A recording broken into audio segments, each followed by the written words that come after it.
Les gaz et les ballonnements, c'est tellement inconfortable. Ça peut vraiment gâcher une journée, une soirée, un événement prévu. Alors, je vais vous donner 5 conseils pour les éviter. Je m'appelle Jean-Pierre Gobeil, naturopathe ayurvédique, et je suis le sorcier urbain. Je m'intéresse particulièrement à tous les troubles du système digestif. Le système digestif, c'est un grand système. Et si on n'en prend pas soin, si on ingurgite, on ingère n'importe quoi, ben, à un moment donné, ça nous envoie des signaux, des symptômes, et si on ne les écoute pas, ben, on a des plus grands troubles par la suite. Alors, voici les 5 conseils pour les éviter, les gaz et les ballonnements. Le premier, c'est éviter les aliments qui sont gazogènes. Dans les aliments gazogènes, on a les légumes crucifères où on retrouve le chou, chou-fleur, brocoli, kale, chou de Bruxelles. Et aussi, il y a les légumineuses.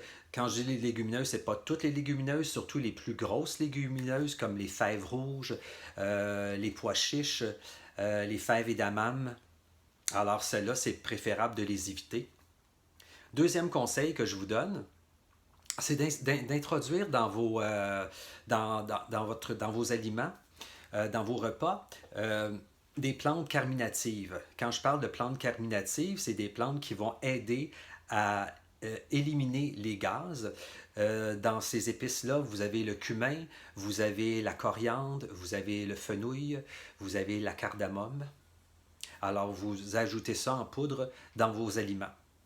Troisième conseil que je peux vous donner, à la fin d'un repas, de prendre une tisane chaude avec des plantes qui peuvent être digestives comme la camomille, la sauge, le thym, le romarin, le gingembre, le basilic. C'est des très bonnes plantes qui vont vous aider à bien digérer.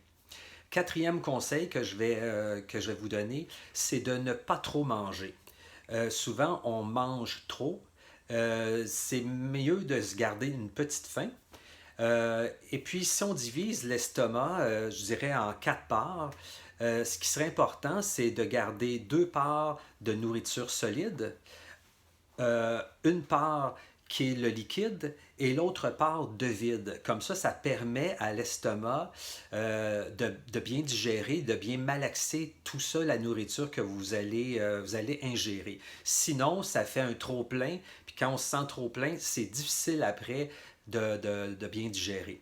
Et le cinquième conseil, c'est les combinaisons alimentaires, les mauvaises combinaisons alimentaires que vous allez faire et aussi ce que vous allez manger après un repas. Un dessert, qu'est-ce qui est sucré, un fruit.